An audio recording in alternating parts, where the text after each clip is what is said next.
చూపించి ఎందుకు వంచన ఏంటి, అప్పుడు ఆర్థిక విధ్వంసం అయితే మరి దీన్ని ఏమంటారు అంటున్నారు. చెప్పండి, మీ బాణాలు తీయండి బయటికి. గుడ్ ఈవినింగ్ ఋషి గారు, అట్లాగే మిత్రులందరికీ కూడా నమస్కారం. నమస్కారం. పెద్దలు బాలకోట గారికి కూడా నమస్కారం.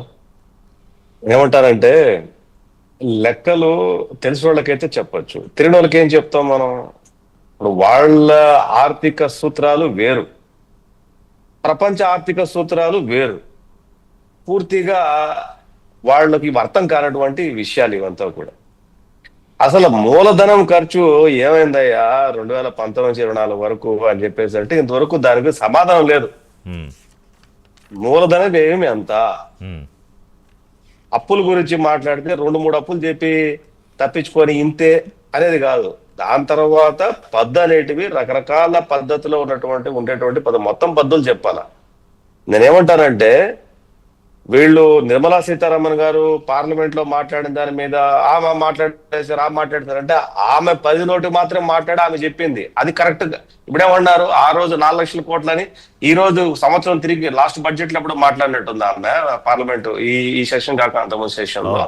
ఇప్పుడు వచ్చేసరికి ఇదే శేఖర్ రెడ్డి 6 లక్షల చిల్లర కోట్లు ఆయన చెప్పుకుంటాడు. అప్పుడు 4 లక్షలు అంటే 2 లక్షల కోట్లు మాకు గాయమైపోయింది. అంటే దేనికి సంబంధించిన పద్ధతులు దానికి ఉంటాయి.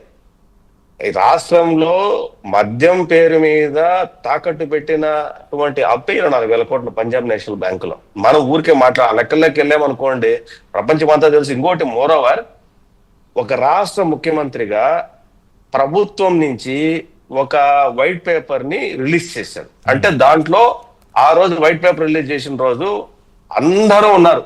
అది లైవ్ టెలికాస్ట్ అన్ని టీవీ ఛానల్ అయింది. ఎప్పుడు ఎక్కడ ఎట్లా ఏ బ్యాంకులో ఏ పద్ధతిలో ఎంత అప్పు చేశారు అనేది వైట్ పేపర్ రాజముద్ర వేసి రిలీజ్ చేశారు. కంప్లీట్ డీటెయిల్స్ రాష్ట్రం యొక్క అప్పులు నిల్వల మీద. ఇది ఒక డాక్యుమెంట్ పెట్టుకొని ఆ డాక్యుమెంట్ లో ఇంతే చూపించారు కాదు. నువ్వు వైట్ పేపర్ లో ఈ ప్రభుత్వం రిలీజ్ చేసేట్టు వైట్ పేపర్ లో ఉన్న డీటెయిల్స్ కంప్లీట్ గా ఆ డాక్యుమెంట్ రిఫ్లెక్ట్ కావు. అది ఓన్లీ బడ్జెట్, రూపాయి రాకడ రూపాయి పోకడ గురించి మాత్రం మాట్లాడతారు. అదే తప్ప కంప్లీట్ డీటెయిల్స్ స్టేటస్ మొత్తం అంతా అందులో కనపడదు. రూపాయి రాక ఎట్లా వస్తుంది, రూపాయి రాక ఎట్లా పోతుంది. ఇందాక నేను మధ్యాహ్నంలో కూడా బడ్జెట్ తర్వాత నేను ఒక డిబేట్ లో పార్టిసిపేట్ చేశాను. మీరు విద్యార్థులకు ఏదో చెప్తున్నారు కదా, అన్యాయం జరిగిపోయింది, అక్రమాలు జరిగిపోయింది ఏదో మాట్లాడుతున్నారు. ఎంతమంది అసలు విద్యార్థులు ఉన్నారు ఈ రాష్ట్రంలో మీకు తెలుసా? ఈ పరిధిలోకి వచ్చేవాళ్ళు అంటే 24 లక్షల మంది అన్నాడు. 24 లక్షల మంది ఏది ఓటో క్లాస్ నుంచి 12వ తరగతి వరకు 24 లక్షల మందా? మరి అయితే ఓ పని చేయండి, ఇంటర్మీడియట్ రేపటి నుంచి ఎల్లుండి నుంచి ఎగ్జామ్స్ స్టార్ట్ అవుతున్నాయి. బహుశా 2వ తారీఖు 3వ తారీఖు స్టార్ట్ అవుతున్నాయి. ఇంటర్మీడియట్ రాసే ఫస్ట్ ఇయర్ సెకండ్ ఇయర్ వాళ్ళు ఎంతమంది, 10th క్లాస్ ఎగ్జామ్స్ కూడా ఉన్నారు. దాని మొత్తం ఆ పరిధిలోకి వచ్చి 1 to 12th వచ్చేటవాళ్ళు 45 లక్షల మంది 46 లక్షల మంది ఉంటారు. వీళ్ళు చెప్పే అబద్ధాలు ఎంత చూసారు? 83 లక్షల మంది 84 లక్షల మంది ఎంబీబీఎస్ చేసేటోళ్ళు, లేకపోతే అంగన్వాడీకి వెళ్ళేటోళ్ళు, ప్రొఫెషనల్ కోర్స్కి వెళ్ళేటోళ్ళు, ఇంజనీరింగ్కి వెళ్ళేటోళ్ళు. ఆ స్కీమ్ వేరు. మొత్తం విద్యార్థుల సంఖ్య. వీళ్ళు చెప్పేవన్నీ కూడా ఇట్లా మ్యానిపులేషన్స్ అన్నమాట, కంప్లీట్ మ్యానిపులేషన్స్. వీళ్ళకి ఆ జీడిపి కాదు ఇప్పుడు ఇప్పుడు మూలధన వ్యయం అని మీరు చెప్పారు, కరెక్టే. 40,636 కోట్లకి దాన్ని ఎస్టిమేట్, ఆల్మోస్ట్ 50,000 కోట్ల దగ్గర, అంటే 41,000 కోట్లు ఆల్మోస్ట్. అంటే మీరు 41,000.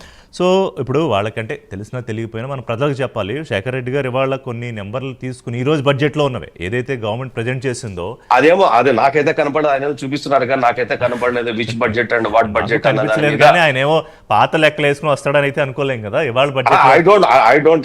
ఎందుకంటే క్లోజ్ గా చూపిస్తాను. నేను ఈ రోజు బడ్జెట్ ను రఫ్ గా చూశాను తప్ప నేను అవుట్ ఆఫ్ స్టేషన్ లో ఉన్నాను.